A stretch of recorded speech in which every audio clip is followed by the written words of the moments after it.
Welcome to Puro Politics, the political podcast of the San Antonio Express News. My name is Gilbert Garcia, Metro columnist, and I'm joined by City Hall reporter Joshua Fechter, business column and editor, business columnist and editor Greg Jefferson.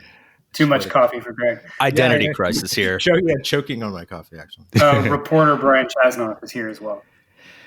Well, we are now 2 weeks removed from the Memorial Day killing of George Floyd in Minneapolis. George Floyd, a Houston native who was killed by a Minneapolis police officer 2 weeks ago. This police officer had his knee on George Floyd's neck for nearly 9 minutes while George Floyd was begging for him to stop and saying he couldn't breathe. And we've had many instances across the country of police brutality over the years, but I think everyone would agree that this has resonated or impacted people in a different way. I mean, one of the things that stunned me about this whole case is that there really isn't any debate about whether the cop did the wrong thing or the right thing. I mean, we've seen in past situations with Michael Brown in Ferguson, Missouri, where there was actually debate, and it was a kind of a partisan issue whether the police acted appropriately or not. No one's debating that. Rush Limbaugh has said that the cop who did this should be first-degree murder, and so nobody's even really debating that. The debates that we're seeing now are about whether the protests, where some people are getting out of line during the protests, or whether the cops are how the cops are responding to the protests. But there isn't really any debate because people have seen this, shocking video, and we're seeing protests and I think a response even from government officials is different than what we've seen before. I mean, 2 weeks of protests, about a week and a half now in San Antonio, night after night, and there's a kind of a level of commitment that we haven't seen before. And last Thursday, Mayor Ron Nirenberg went to a protest in front of the courthouse and made a speech there in which he basically said, when we ask you for your vote, or we ask you for your support, or we ask you for anything else, it's because we're asking for that responsibility to make the change. And we're asking that responsibility not to be put on somebody else, but to be put on us. So hold me accountable, okay? Nobody else. People will make mistakes. We all make mistakes. There are going to be people out there who will be with you who will make mistakes. There are going to be people on my side who will wear a uniform that might make mistakes, but let's forgive that and hold me accountable for it. Because I'm the mayor of this goddamn city, and we're going to make change together, okay? God bless you. We're going to have to make a change, and I'm accountable for it. And he said, I'm the mayor of this goddamn city, and hold me responsible if anything doesn't go right. Watch your tone, Gilbert. Yeah, I know. We're going to get all sorts of emails about you taking the Lord's name in vain. Yeah. Well, it's does anybody think that the mayor got some of that himself? Undoubtedly. Yeah. Well, what did you all, I guess first I want to get your thoughts on this speech. I think there was definitely a different tone than I've heard before. And even after that, I think in other, public statements he's made since then, he seems to be kind of emphasizing this idea that I'm responsible, I'm the mayor, put it all on me. It seems to me like somewhat of a different tone than I've heard from him before. I mean, what do you all think? I think maybe he's found a new cause. I think we're probably going to see a lot of rhetoric coming from the mayor's office on reining in the police. I don't know, Josh, has he already made some of those comments? Well, and this is going to get into, a sort of a, self-promoting aspect here, but, he makes this very impassioned speech later in the day, saying, I'm the mayor of this goddamn city. I'm going to use that as an excuse to curse on this podcast. And, he's telling protesters, hey, look, hold me accountable because, I think he understands that he is, this is on him to a degree. But, earlier in the day, protesters, swarmed council chambers, were were constantly interrupting council members during sort of the course of the meeting. And, you heard chants of defund the police, which you've seen, Right. All over the country. And, after the meeting, I asked him about that.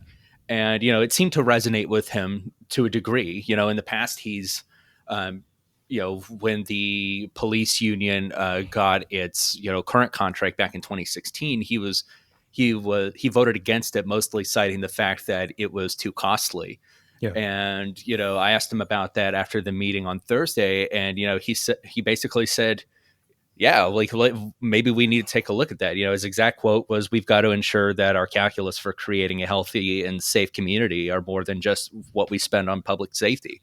So, I mean, it seems like he's leaving the door open to, taking a look at, how much of the city's budget the police department encapsulates. It's already, more than a third of the operating budget. I also wonder how much he's going to push for police reform. And, he's going to have to do that in the context of the contract negotiations, which begin in January, I think. Right.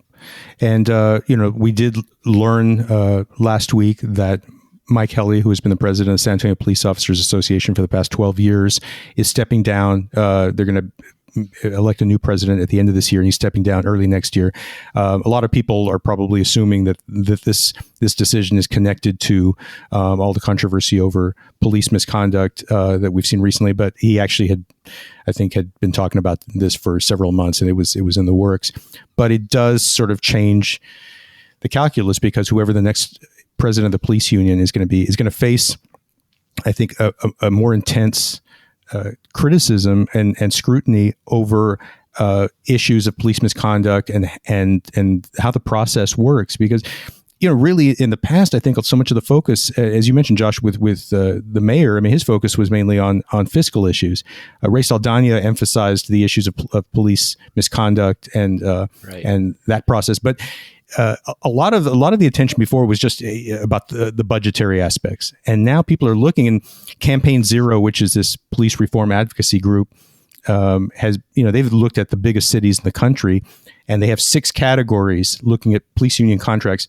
6 categories in terms of how these different cities deal with police misconduct issues. 6 and in all 6 areas, San Antonio was their provisions in their contract were considered problematic. They were one of only 5 cities in the country that in which this happened, and this was issues like the fact that officers get a 48-hour, sort of period before they're interrogated. They're given access to all the information before they're interrogated, and just the way the arbitration process works, the way some records are, some things are wiped from their record. Literally. Yeah. And I know you've written a lot about this, Brian. I mean, do you think that there's a real there's now maybe a real appetite on the council or with the mayor to push for serious change in the police contract, police union contract going forward? Well, I think that's the natural evolution of the moment, but I also think that the police union will be incredibly resistant to any of those changes. Sure. And all that, what that means is there's probably going to be another big collective bargaining battle, which had come to define San Antonio for the past, how long had the previous contract negotiations been going on? That was, 4 years. Yeah. So close to that. Yeah.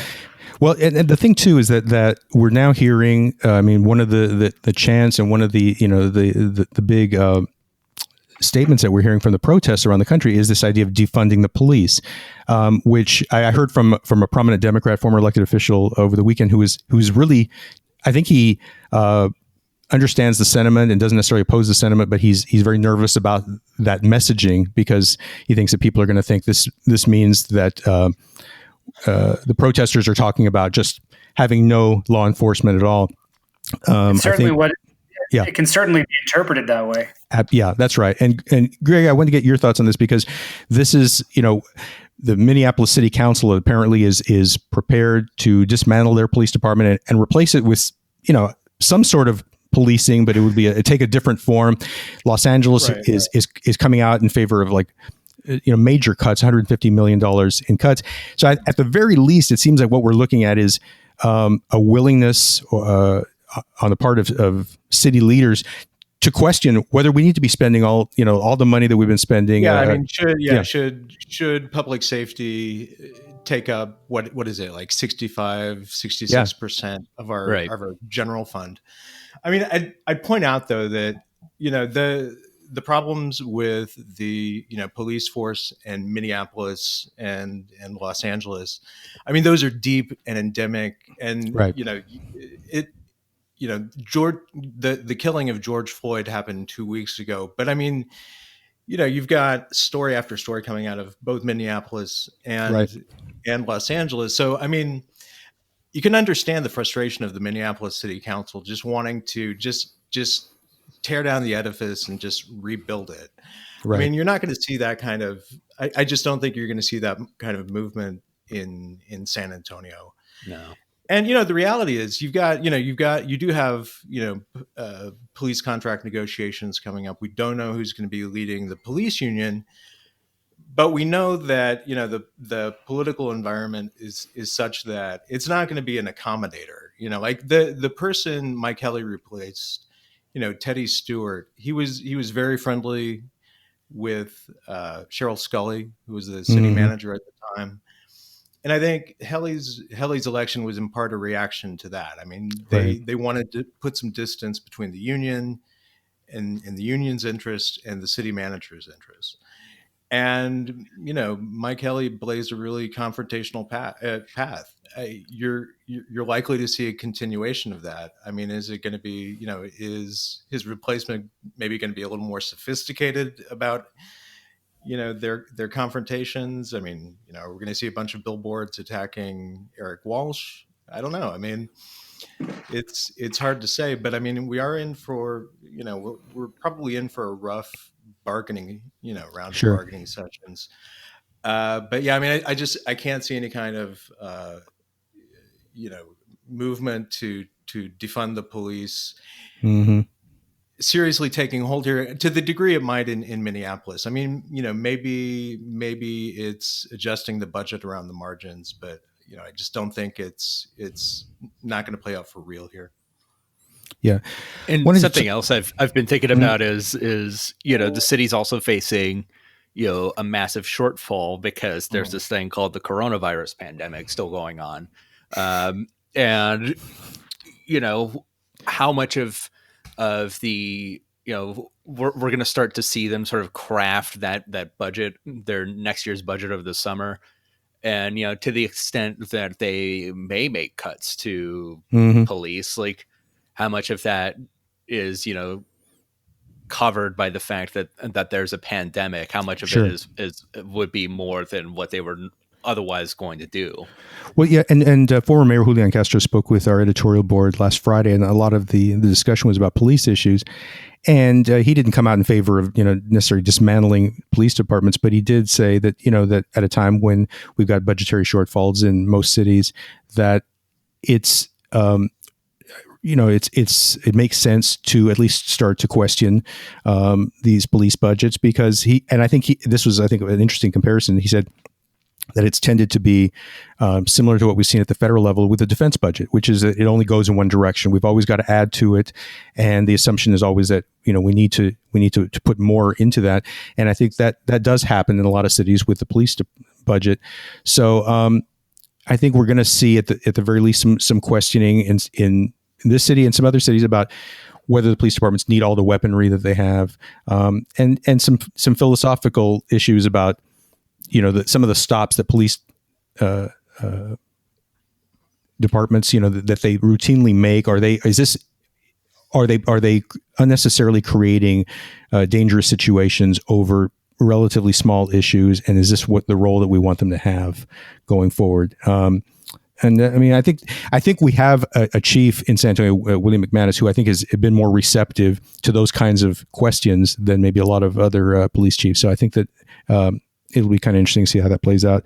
I wanted Josh, to ask you a little bit about both the mayor's State of the City address last week, and also the the vote that the city council took last Thursday to approve $191 million in stimulus spending. And if you could talk a little bit about what they've decided to spend this money on, because this was a big theme of the mayor's speech.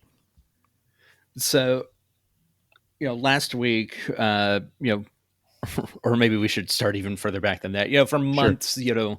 Mayor Nurnberg, along with Bexar County Judge Nelson Wolff, have pushed for basically reallocating the 1/8 cent sales tax revenue from that goes to fund protection of the Edwards Aquifer, that goes to pay for linear parks and creekways, to instead, go towards expanded public transit, something to the tune of $40 million a year that would go towards that effort.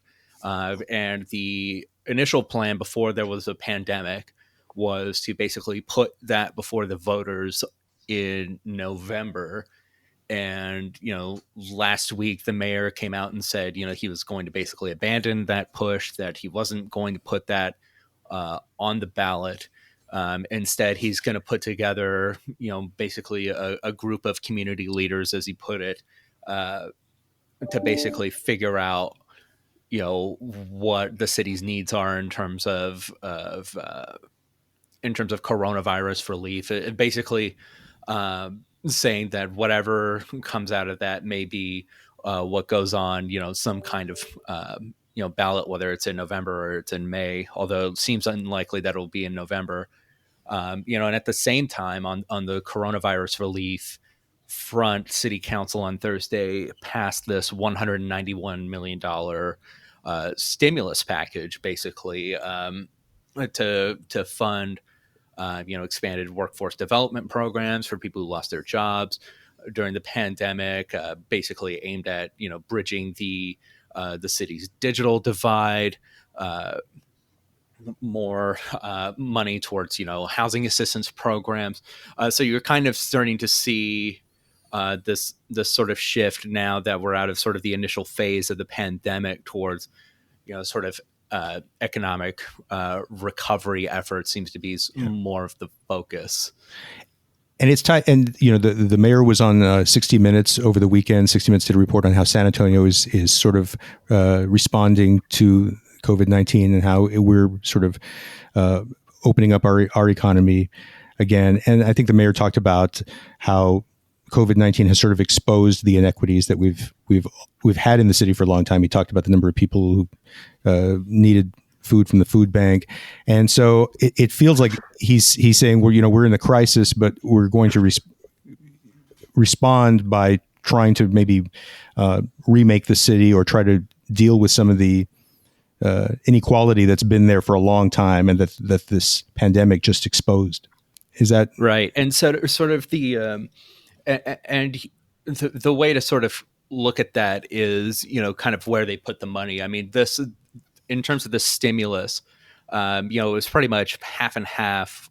Half was federal dollars out of the CARES Act, and pretty much the other half was out of city dollars. That would be going towards workforce development, going towards expanding broadband access, kind of like these investments that I think city leaders have realized that they're going to have to make sort of long term in order to sort of get over some of these problems. But I mean, he's right to a degree. I mean, like you look at the way that leaders have complained about the an ill-trained sort of workforce in San Antonio, and the lack of broadband access in poorer parts of the city.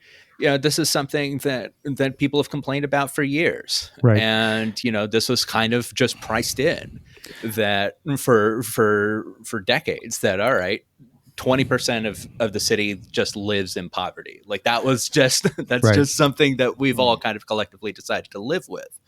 And this kind of, these were sort of the pandemic was kind of a case of, chickens coming home to roost to a degree.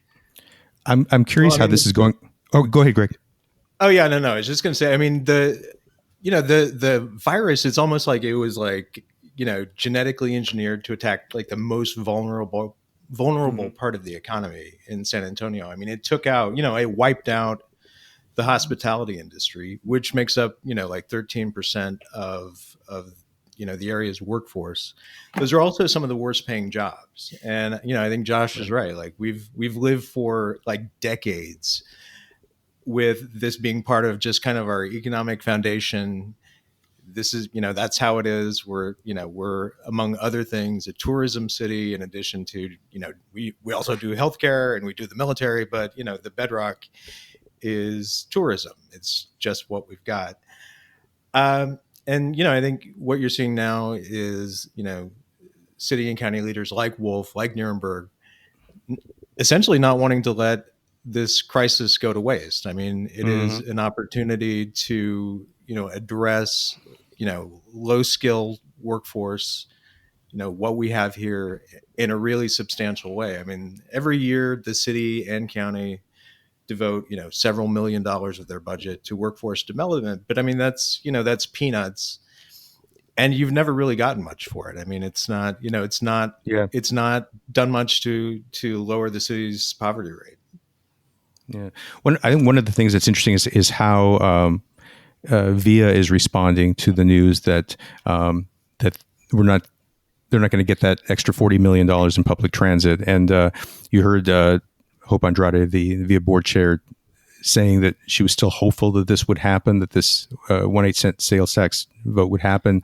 And she said something which I think we will probably hear from other people at VIA going forward, which is this idea that you can't have economic mobility if there isn't physical mobility. And if people aren't able to get to their jobs, and we've long talked about how VIA is underfunded, and that's probably going to become more of an issue now with revenue down this year. So I don't know. I don't know how much we'll hear publicly from VIA about this, but I know that there's a lot of unhappiness about it. Now, the mayor was framing the need to expand ridership and beef up VIA in terms of equity before the virus hit, right? I mean, right. That's right. This is also an equity issue and a poverty issue. I believe that most of the people who ride public transit in San Antonio, they do tend to, obviously not own vehicles, and they're in jobs where they can't work from home. Right. It becomes an equity issue as well. Right. Yeah. And sort of the question is that, a couple months ago, it was looking questionable whether this would, prevail at the November ballot, and you have to wonder kind of to what extent the pandemic actually changed that and made it more viable. And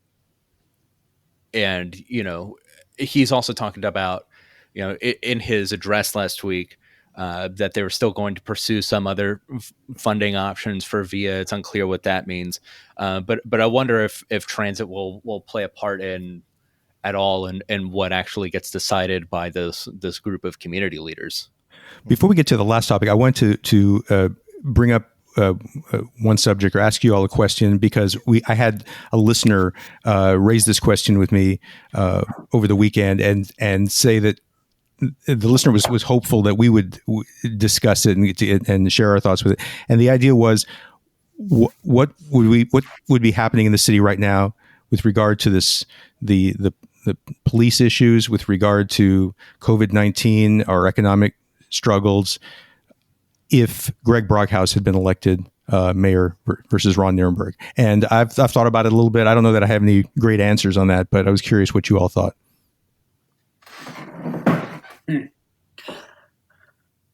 Well, I think clearly you would say that you would be much more behind the police union. And I think that's right.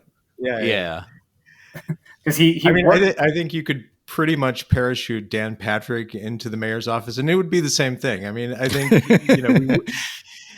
he would have, and this is just a best guess, but I'm sure he would have dragged his feet about issuing emergency orders to kind of head off spread of the virus, to shut down non-essential businesses. I think that would have happened even more reluctantly than you saw with Governor Abbott. Mm-hmm. And I think, perhaps, the orders would have ended earlier. And I think you'd hear a lot about law and order. And you certainly wouldn't have had Mayor Brockhouse speaking directly to a group of protesters Thursday night. He may have said, I'm the mayor of this goddamn city, but everything else would have been different. He'd be like, I'm the mayor of this goddamn city and I'm with you. I mean, no. I mean, with the police union. Sorry. You probably would have seen a lot less comedy between Wolf, Fair County Judge Nelson Wolf. That's a great point. Mm-hmm. Yeah, that's right. Because I mean, they've been such a team. Nuremberg and Wolf been such a team through this whole COVID-19 situation, and that would not have been the same at all. And correct me if I'm wrong, but I believe that the county judge is more powerful than the mayor when it comes to the stay-at-home orders. Right. Yeah. And I wonder if he would have been as we talk about his what we think would have been maybe his reluctance to put in place stay-at-home orders, but I also wonder to what extent he would be sort of deferential to the advice of public health experts. I mean, you've seen the mayor in this constantly like sort of tout the advice of health experts, and pretty much any question you ask him about the pandemic ends with wear the mask, stay away from people if you can, and don't go outside if you can, or if you can help it. So I mean, I wonder what his interaction would have been like with Metro Health and if we've been health experts. If we've been watching the broadcast, we'd have all of our answers. Yeah. I don't know. That's probably true. That is kind of it's kind of an alternative state of the city thing happening over there. The last thing before we wrap this up, I wanted to talk a little bit about Cynthia Bream, a frequent subject on this podcast. And I think we were all just kind of starting to recover from the fact that she had a press conference at City Hall a couple of weeks ago in which she said that COVID-19 had been promulgated by Democrats to bring down President Trump. And as we were recovering from that, she posted something on Facebook, which is something that's been kind of going around among a lot of sort of right-wing fringe groups. And she posted it as this was her thought, which was questioning whether the George Floyd killing had all been staged. She said it was very suspicious. She brought up some weird old CIA brainwashing techniques, which a lot of us didn't know about from the 60s. She referred to Barack Obama as the supreme race baiter, and said that she found the fact that he had been talking about race issues a couple of weeks before that was suspicious. I mean, I think it's a topic he's discussed many times over the years. And said that she thought George Soros, the billionaire Democratic donor who's now 89 years old, was kind of orchestrating the whole thing. What was interesting about this, a couple of things. One is that you very quickly saw Governor Greg Abbott, you saw Ted Cruz, Dan Patrick, Chip Roy, the congressman who represents part of San Antonio. They all came out very quickly and said, she's got to go, she's got to resign, which was unusual. The other thing that is interesting is that over the 24 or 48 hours after the story broke, we started to see stories about other Republican county chairs who had posted similar messages, or if they were not exactly the same, there were messages also suggesting that there was something suspicious about the George Floyd killing and that maybe it was some kind of staged thing. I think we're now up to 12 party chairs that have posted something along these lines. So I don't know if we're going to see the Republican leaders of the state, call for all of them to resign, or how this is going to work. But it felt like Cynthia Bream at this point had become so toxic that even the Republican leaders in the state just thought, we can't take this anymore, and she's got to go.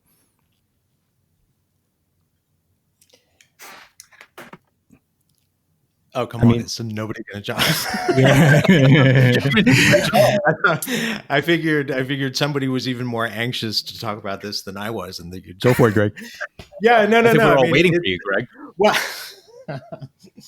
Well, I mean, so now we know where the, Abbott, Cruz, and Cornyn's tolerance is for the lunatic fringe of the Republican Party.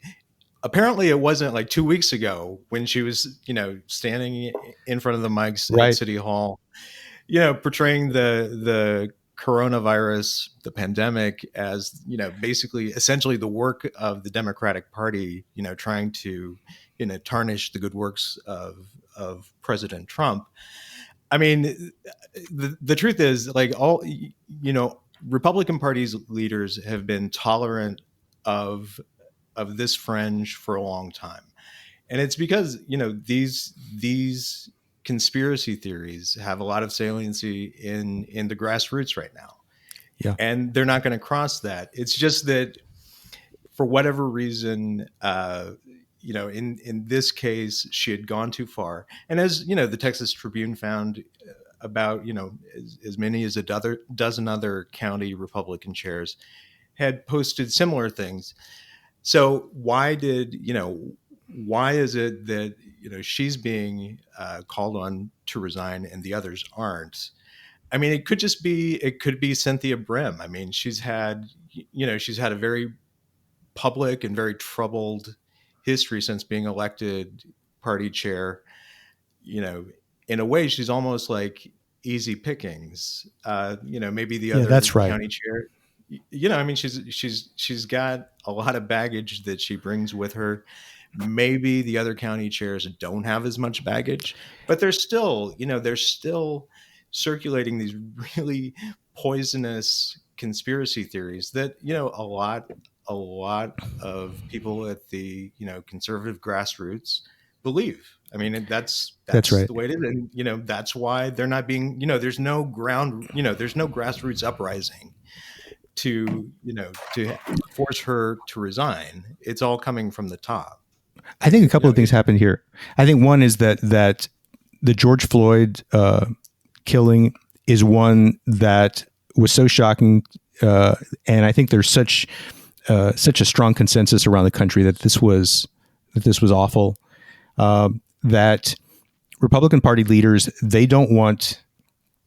They don't want any part of this, of these kinds of theories. I mean, they, as you said, they might be willing to tolerate some conspiracy theories on other issues, but this is one where I think that they feel really concerned. The other thing too is that when they came out calling for her to resign, I don't think that they knew that there were going to be, all these other county chairs who were going to have similar issues, and that this was going to come out. So I think they thought this is going to be one person, and we've made our statement, and then now what do we do? Yeah.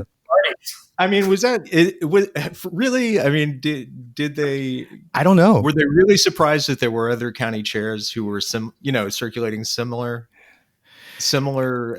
conspiracy theories? I mean, if so, I don't think they know their party very well. They don't actually know where it is at this moment. I don't think that they knew that there was something public out there. I don't think it's a surprise that they thought that way, but Yeah, I mean, it couldn't come. Maybe they didn't know about it. Maybe they didn't know about the specific posts, but they couldn't have been surprised. I just don't buy that. Yeah. But also, Gilbert, how many elected Republicans does Bexar County have left at this point? Like, yeah, I mean, they've lost a lot of seats. Offhand. Like how easy is it to get rid of somebody or to publicly criticize somebody who's not delivering you election wins? I mean, I can see sort of like the high tolerance for things like this if you're also delivering wins. That's right. Right. Yeah. As we talked about before, I mean, they were, I think, 60 races in 2018 in Bexar County in which you had Republicans with Democratic opposition, and the Republicans lost 55 of them. And I'm not saying Cynthia Bream is to blame for all of that. It was a rough year for Democrats, and rough year for Republicans, and Democrats did well nationally. But there was a lot of chaos in the party, and she, I think most people would say that she didn't help the cause of Republicans on the ballot. And there's concern about that happening again. She's got a runoff on July 14th. So I think that maybe some of these elected officials were thinking, even if she doesn't resign, maybe by coming out against her, it'll help the cause of her opponent. We can get her out of there. And, maybe it could, there's just a lot of nervousness among Republicans anyway, on a national level. There's a CNN poll that just came out showing Donald Trump 14 points behind Joe Biden nationally. It's somewhat of an outlier compared to the other polls that we've seen recently, but still there's a lot of nervousness among Republicans that Trump is doing poorly and he's going to take a lot of Republicans down with him. So on that note, and I'm sure we'll have some Cynthia Bream news next week, but we'll wrap it up there. I want to thank you all for listening, and hope you all are doing well. Take care, and we'll catch up with you next week.